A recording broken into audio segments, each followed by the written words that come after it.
ये कहानी एक ऐसी लड़की के ऊपर आधारित है जिसका कोई बॉयफ्रेंड नहीं है। अपनी इसी कमी को पूरा करने के लिए वो पूरे घर में तबाही मचा देती है। मूवी में आगे बढ़ने से पहले मैं आप लोग से रिक्वेस्ट करना चाहूंगी कि आप लोग प्लीज ईयरफोन्स पहन लें, क्योंकि आज थोड़ा अलग होने वाला है। और इस मूवी का नाम है नॉट अनदर टीन और ये मूवी 2001 में रिलीज हुई थी। मूवी के स्टार्टिंग सीन में हम जेनी नाम के एक लड़की को देखते हैं। जेनी एक पुरानी रोमांटिक फिल्म देख रही थी जिसे देखकर उसका मूड बन जाता है और उसके बाद वो बाबा मूसा खा बंगाली का औजार निकालती है और अपने मौत के कुएं में डाल के आनंद लेने लगती है। तभी अचानक उसके पापा आके उसे हैप्पी बर्थडे विश करते हैं और जेनी अजीबोगरीब शक्ल बनाने लगती है, क्योंकि ना तो जेनी उस औजार को बाहर निकाल सकती थी और ना वो उसे अंदर रख सकती थी। तभी उसके दादा दादी भी वहाँ केक लेके पहुँच जाते हैं और जैसे ही उसका डॉग उसका ब्लैंकेट खींचता है तो उसका औजार उसके केक पर जाकर गिरता है, जिसे देखकर सबको पता चल जाता है कि जेनी आखिर क्या कर रही थी। उसके बाद जेनी के पापा दोनों भाई बहनों को स्कूल छोड़ने जाते हैं, जहाँ जेनी के भाई उससे बोलता है कि तुम्हारा एक बॉयफ्रेंड होना चाहिए। जेनी बोलती है कि मुझे अपनी पसंद का लड़का चाहिए। तब उसका भाई बोलता है कि तुम जल्दी से किसी लड़की को पसंद करके उसके साथ घपाघप कर लो, क्योंकि तुम्हें पापा का रूल पता है ना, तुम बड़ी हो, पहले तुम घपाघप करोगी, उसके बाद मुझे पलंग तोड़ने का मौका मिलेगा। उसके बाद उसके पापा उन दोनों को स्कूल छोड़ के वहाँ से चले जाते हैं। तब वहाँ जैक नाम का एक लड़का आता है जो काफी स्मार्ट था और सारी लड़कियाँ उस पर जान लुटाती थी। थोड़ी देर के बाद जेनी के पास एक रिकी नाम का लड़का आता है जो जेनी को बर्थडे गिफ्ट देके उसे इनडायरेक्टली बोलता है कि मैं तुमसे बहुत प्यार करता हूँ और मुझे तुम्हारी लेनी है, पर जेनी उसे इग्नोर कर कर आगे बढ़ जाती है। इधर जेनी का भाई अपने दोस्तों से बोलता है कि बस अब बहुत हुआ और अब मुझे किसी लड़की के साथ घपाघप करना है और मुझे अपनी वजन ईटिंग लूज करनी है। तभी वो सामने एक अमेंडा नाम की लड़की को देखता है जो उसे अपने लिए परफेक्ट लगती है। इधर जैक अपने दोस्तों के साथ एंजॉय कर रहा था। तभी उधर कैथरीन नाम की लड़की आके उसके साथ आंख मटक्का करने लगती है, पर जैक किसी तरह अपनी इज्जत बचाता है। दरअसल जैक की ऑलरेडी ब्रिस्ला नाम की गर्लफ्रेंड है जो उसे बाहर किसी इम्पोर्टेंट काम से जल्दी से बुलाती है। ब्रिस्ला जैक को बुला के उससे बोलती है कि मैं तुमसे ब्रेकअप कर रही हूँ क्योंकि मुझे तुमसे अच्छा कोई और मिल गया है। जैक शॉक हो जाता है कि ब्रिस्ला मेरे जैसे स्मार्ट लड़के को कैसे छोड़ सकती है जिसपे लाखों लड़कियाँ जान लुटाती है। इधर जेनी ड्राइंग रूम में ड्राइंग कर रही थी,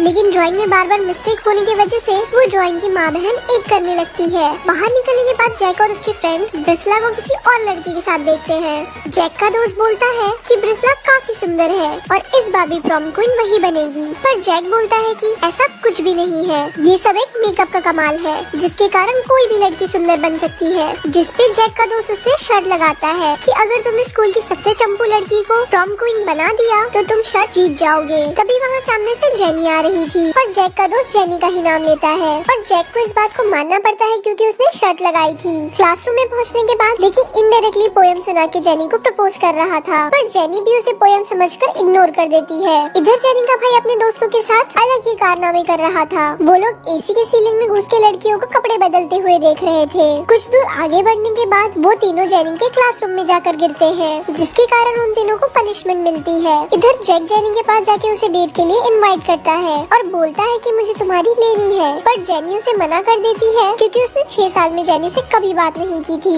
दरअसल जैक एक फुटबॉल प्लेयर था और अगले दिन मैच के दौरान वो बस बैठा हुआ था क्योंकि पिछले मैच में जैक की गलती की वजह से उसकी एक दोस्त की जान चली गई थी और तब से मैच में जैक को सस्पेंड कर दिया गया था। इधर जेनी को जैक के बारे में सोचकर बेचैनी हो रही थी और वो अपने पापा से इस बारे में एडवाइस लेती है, जहाँ उसके पापा बोलते हैं कि तुम्हें उसके साथ डेट पर जाना चाहिए था और यही हाल जैक के घर पे भी था। इधर जैक के पापा जैक से बोलते हैं कि बेटा हमें पता है कि तुम्हें गर्लफ्रेंड की जरूरत है और रिसेंटली तुम्हारा ब्रेकअप हुआ है। जिसके बाद जैक अपनी बहन के पास जाके लड़की पटाने की निंजा टेक्निक सीखता है, पर उसकी बहन उसका ही मजाक उड़ा देती है, जिस पर जैक उससे बोलता है कि तुम मेरी बहन हो। कैथरीन बोलती है कि मुझे इससे कोई फर्क नहीं पड़ता। अगले दिन जेनी के भाई को कुछ लोग कपड़ों की तरह धो रहे थे। जैक उसे बचाने के लिए जाता है, पर जेनी का भाई उसे ही मारने लगता है, जिसके बाद जैक उसकी अच्छे से सफाई करता है और तभी वहाँ जेनी भी आ जाती है। पार्क में जैक गाना गा के जेनी को इम्प्रेस करने की कोशिश करता है, पर उसके गाने के लिरिक्स के हिसाब से लगता है कि जैसे जेनी के पास कोई गन है और जैक सबको वार्न कर रहा है, जिसके कारण पुलिस जेनी को पकड़ लेती है। पर बाद में जेनी छूट के जैक के घर जाती है और वो जैक से बोलती है कि तुम मेरा पीछा करना छोड़ दो,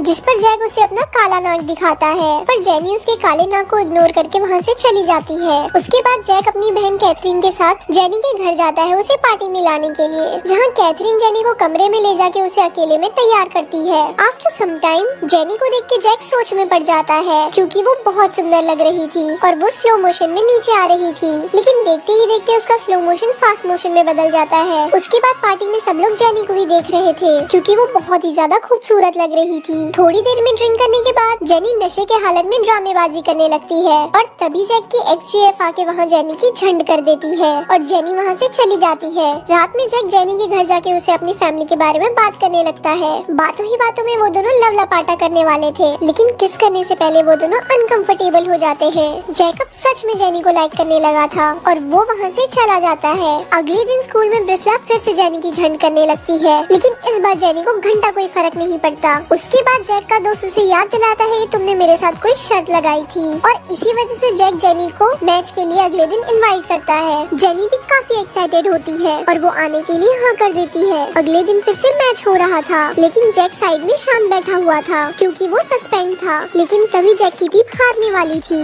और जैक की टीम में से कुछ लोगों को चोट भी लग चुकी थी, जिसके कारण जैक को खेलने के लिए भेजना पड़ता है। पर जैक वहाँ जाकर कुछ उखाड़ नहीं पाता और वो लोग मैच हार जाते हैं। और मैच के बाद जैक उदास था, पर जेनी उसके पास जाके उसे मोटिवेट करती है और वो बोलती है एटलीस्ट तुमने कोशिश तो की, ये बस एक गेम है, इसमें हार जीत चलती रहती है, तो इसीलिए तुम अपना मूड ठीक करो। तब जैक का दोस्त वहाँ आकर बोलता है कि हम आज का मैच तुम्हारी वजह से हारे हैं और मैं जेनी को सब कुछ बता दूंगा। उसके बाद वो जेनी के कान में कुछ कहता है, पर जैक अपने मुंह से ही सब कुछ जेनी को सच बता देता है कि वो बस शर्त के लिए जेनी के पास आया। उसके कारण जेनी वहाँ से गुस्सा होकर चली जाती है। जैक का दोस्त उसे बोलता है कि मैंने उसके कान में कुछ भी नहीं कहा, जिसके बाद जैक खुद भूतिया बन के अपने पैर में कुल्हाड़ी मार लेता है। उसके बाद वो दोनों एक दूसरे से बहुत दिनों तक नहीं मिलते और दोनों को एक दूसरे की याद आ रही थी और दोनों का दिल एक ही गाना गा रहा था। फिर प्रॉम क्वीन वाले दिन जेनी का भाई उसे अपने साथ ले आता है और इधर जैक भी अपनी बहन कैथरीन को लेके आया था। इधर हिम्मत करके जेनी का भाई अमेंडा को अपना लव लेटर दे देता है, जिसमें लिखा था कि जाने जिगर जाने मन, तुझको है मेरी कसम,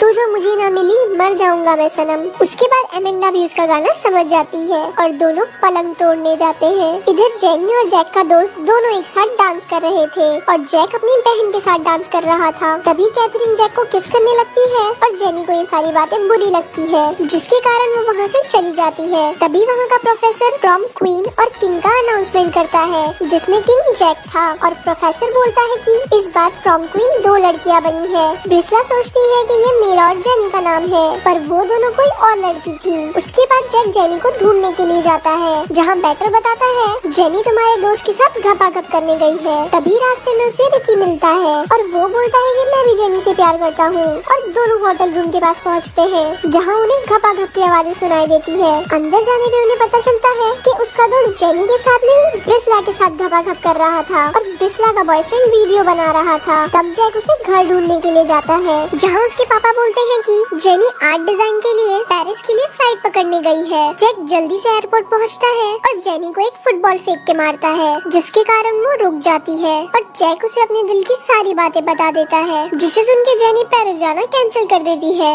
ये दोनों वहाँ आपस में किस करने लगते हैं और ये मूवी यही खत्म हो जाती है।